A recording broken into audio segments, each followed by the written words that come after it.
T-minus 10, 9, 8, All systems 7, are go for launch 6, of Falcon 9 with 5, all 51 4, payloads on Transporter 7. 2, 1, ignition, engines full power, and liftoff of Transporter 7. On April 15th, 2023, a rocket carrying the first of its kind satellite took off from Vandenberg, California. The technology on board is set to revolutionize the way humanity can forecast weather.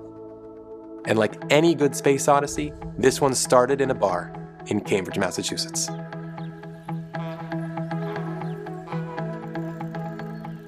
My name is Shimon Elkabetz. I'm the CEO and one of the founders of Tomorrow. My name is Ray Gopher. I'm the Chief Strategy Officer and one of the founders of Tomorrow. My name is Itai Zlotnik.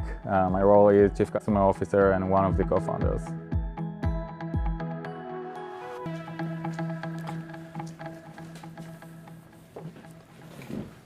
All right, so we're here at Grendel's, Harvard Square, Cambridge. This is the place where we first met back in August of 2015. First met to speak about our new business initiative. We were sitting outside here and started talking about big problems that made us intrigued and busy, and weather was one of those topics that came about. Weather and climate represent the most enduring and unpredictable forces on our planet.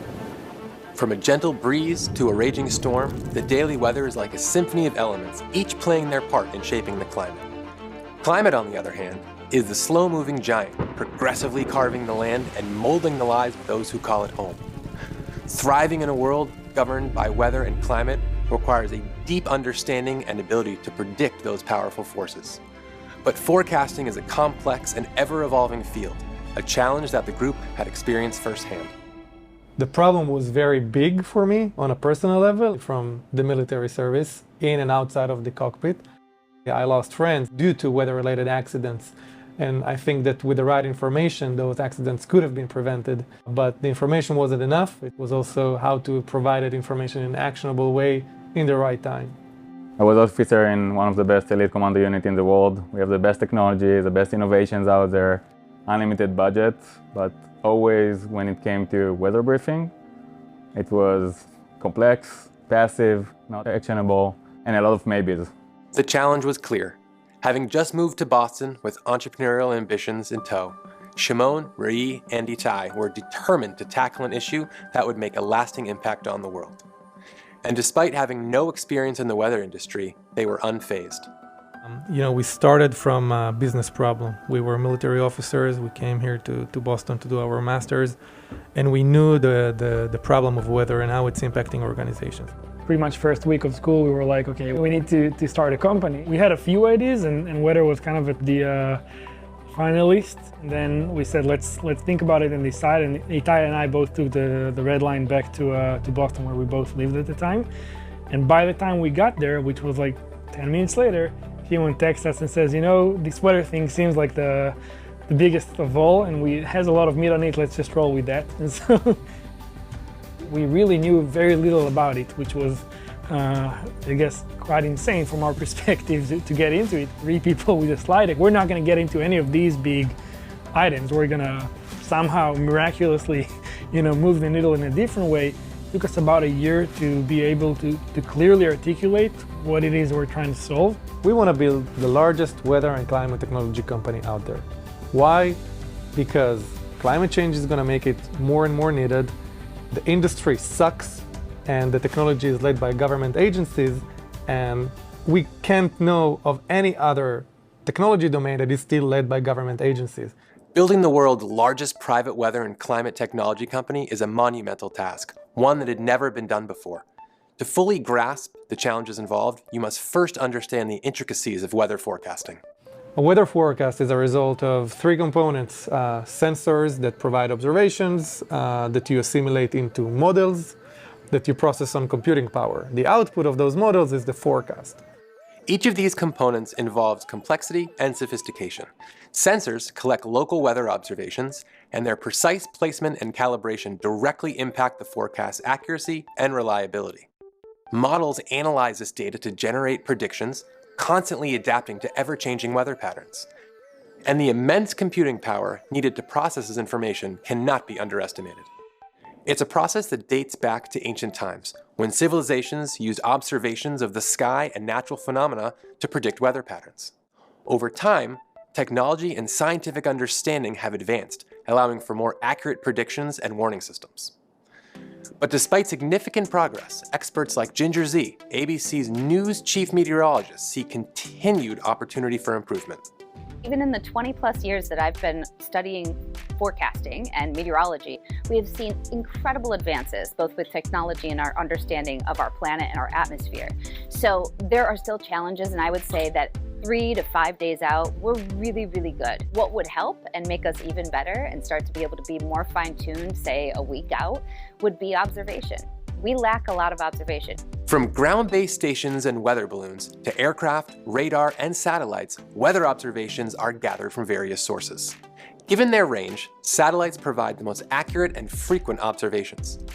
But forecasting hasn't always been their focus. If you look at the development of weather sensing from space, it's pretty linear, but there are very few, if any, big leaps in that track because it's really risky and it's capital intensive and it's government driven, so governments do not tend to take like huge risks. Without cutting-edge forecasting innovation, something else quickly outpaced its progress: increasingly extreme and volatile weather. Looking around now that I can see some light, these trees are destroyed. They are taken from the top. Big ones that have been here forever are down. Extreme weather impacts us at macro and micro levels all the time. A hurricane, for example, can be quite macro, impact several states, countries. It is giant. And the impacts, depending, like even with this one that we have behind us, pushing water for so long over the Atlantic can go up to Canada and have giant impact even far from the center of a storm. The problem was big, the stakes were high, and the weather industry was ripe for disruption. After officially founding the company in 2016, the group set out to bring their vision to life. Their bold plan quickly caught the attention of forward-thinking investors like Philippe Schwartz, partner at Square Peg Capital. I was just really impressed by this group of 3 amazing co-founders under the leadership of Shimon. And Rich Boyle, general partner with Canaan, who saw the potential for a weather revolution. The minute he called me up and said, "You got to look at this because I know you're going to love it." He said, "This is in the sweet spot of exactly the sort of thing I'm looking for." So I can't wait to meet these guys. Grabbed a couple of my partners and we flew out to Boston and just had a wonderful set of, I think we were there for a couple of days, really kind of digging in with the team and understanding what they were building. Their ability, I think, to be able almost simultaneously to zoom in and zoom out on any situation. And I could feel that they have this, this idea that something has to be disruptive when it comes to weather. I was just super impressed by the ambition and the breadth of vision and what they were trying to build, and fell in love with the investment opportunity right out of the gate.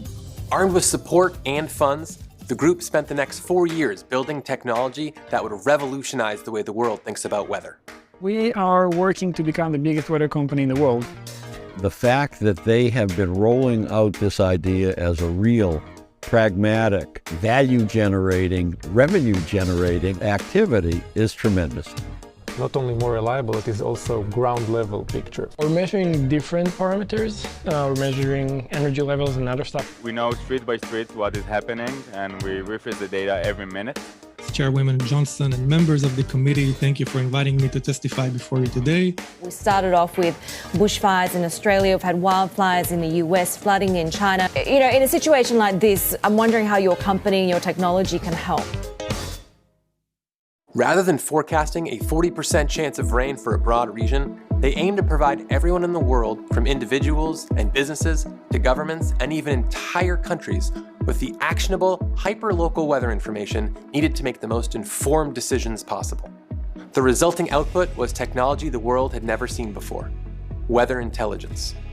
By 2020, they had more than 150 employees and had built a software platform for businesses, consumer app, and a weather API. And word was starting to spread.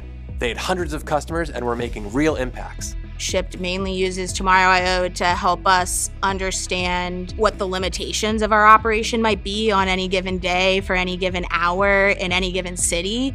Now, with Tomorrow.io, I'd expect there to be less and less tolerance for weather impacting service. Creates a lot of efficiencies for us with our data streams and Tomorrow.io's data streams being available in one place. We are able to make the dynamic predictions so we can understand what kind of phenomena will be affecting us. Leading brands like JetBlue embraced weather intelligence to make more informed decisions, enhance passenger safety, and boost their overall operational efficiency, all with the help of this audacious industry newcomer. But it wasn't just aviation. As the business grew, it began attracting attention from big names across all industries. In the early days of the pandemic, we had a company-wide Zoom where one of the utilities in India came online and said, listen, you guys basically prevented an outage for close to 100 million people a few weeks back during COVID-19 lockdown. So hearing that is like, truly amazing. And you don't believe that you actually created such an impact. Meanwhile, climate change and extreme weather continued to worsen. Global temperatures had soared to never-before-seen levels. Devastating wildfires ravaged communities, and hurricanes of unprecedented size hit land.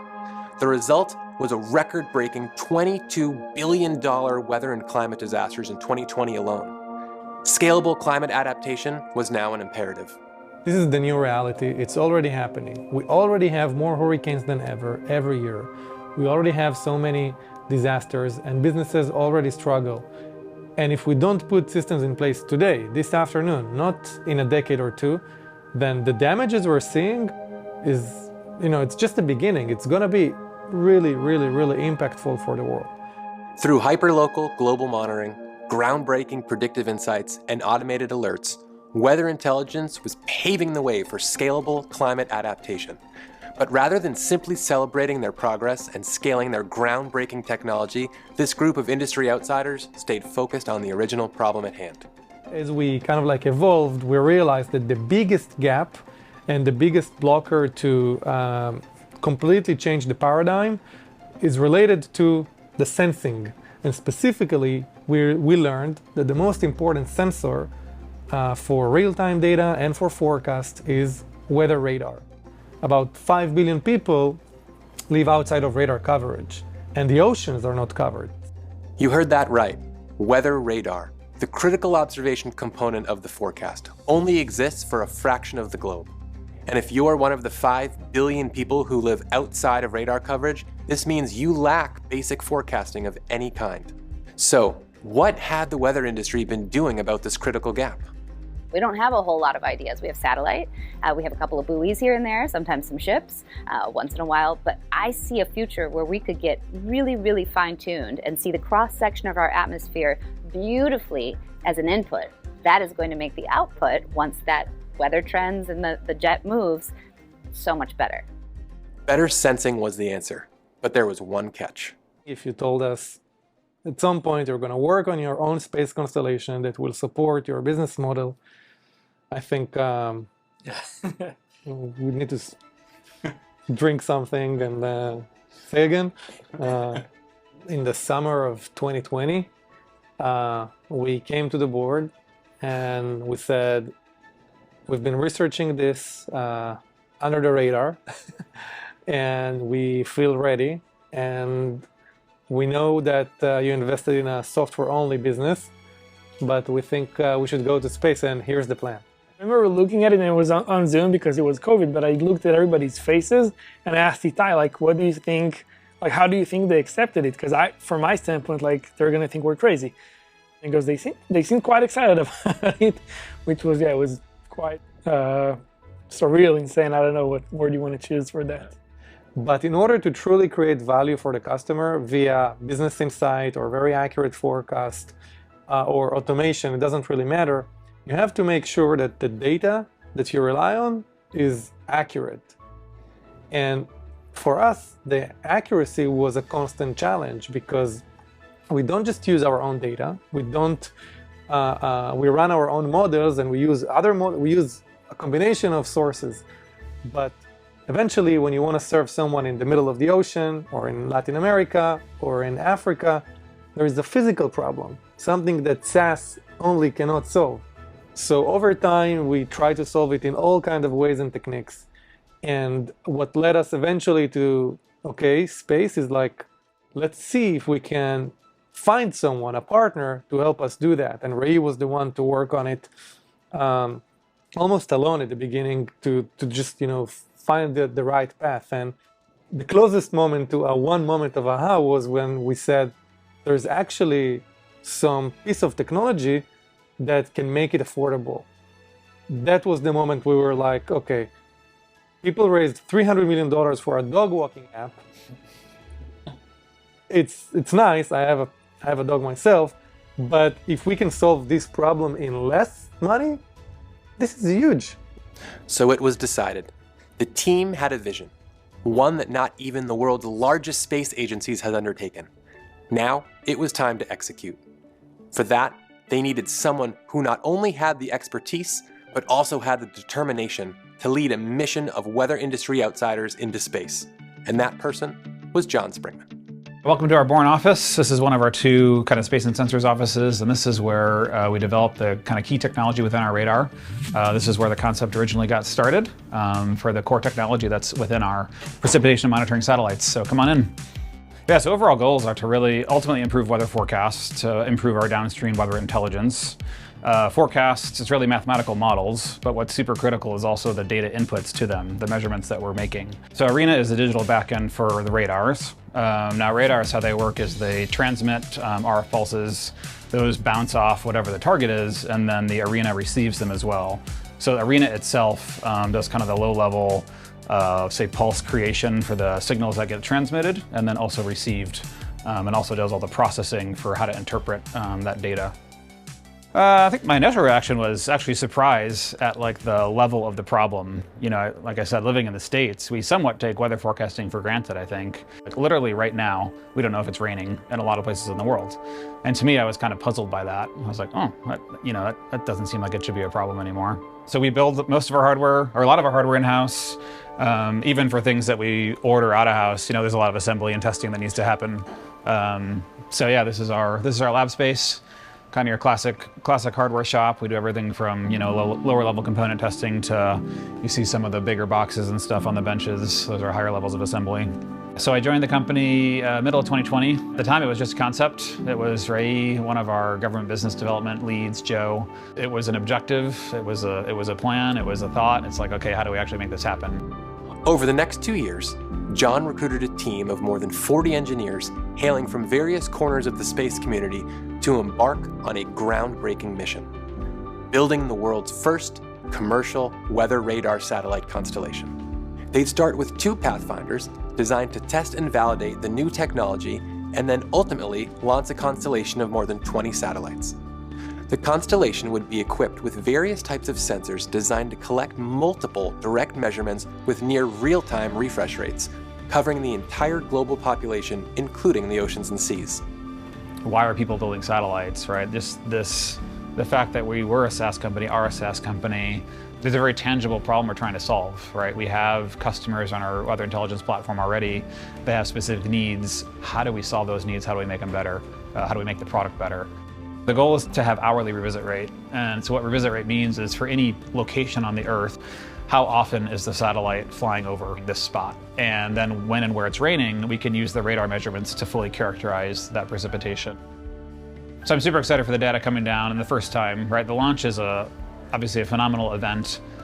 For me and the team, it's just the first step, actually. We're super excited, but the first launch, it's the first satellite of many more. So this is, we're just getting started. The real victory in going to space is to actually turn this data into business insight via repeatable software business. The constellation's applications are nothing short of revolutionary for all industries. In fields like aviation, where a complete lack of oceanic weather radar coverage severely limits safety and efficiency, this technology will be truly transformative. Ian Deason, former head of customer experience at JetBlue and weather intelligence user, is among those who recognize the impact of this breakthrough. These satellites will provide for a much safer environment for countries, and for me, ultimately, that's going to be the lasting impact of Tomorrow I/O. If you would have told me 6 years ago that we would have people from NASA and all these different companies, brilliant minds, so passionate, so devoted, working on that problem together with us, I would say like no way, just not possible. But it was possible. By fall of 2021, The team had established partnerships with major governmental agencies from the US Air Force and Navy to NOAA and NASA, all eager to drive this world-changing initiative forward. Leading space experts like Ezene Uzo-Okoro, Assistant Director of Space Policy for the White House Office of Science and Technology Policy. It's very exciting to be in space today because there's so many innovative things happening. And Carrie Cahoy, Director at MIT Starlab, also saw the cutting-edge potential. It is an opportunity to really bring into commercial space a lot of the amazing capabilities and progress that has gone on in research and government science space for a long time.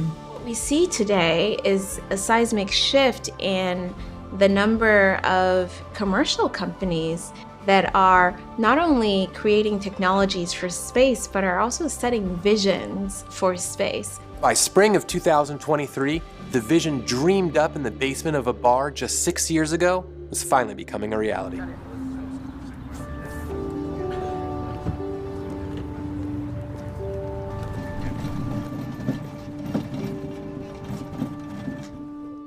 My name is Ricky Roy, and I'm a principal scientist on the Space and Sensors team at Tomorrow.io. I lead our radar science department. I came over in April of 2021 from NASA's Jet Propulsion Lab, and now we're kind of using very similar techniques and technology at Tomorrow.io to solve an operational weather forecasting problem, less of a basic needs. We need a way to suspend this sphere in free space with as little material as possible near the sphere, so that when the radar beam is scattering off of this region, it's really only hitting the metal and nothing else in the vicinity, because that can obscure the signal that we're looking for. I think it's good.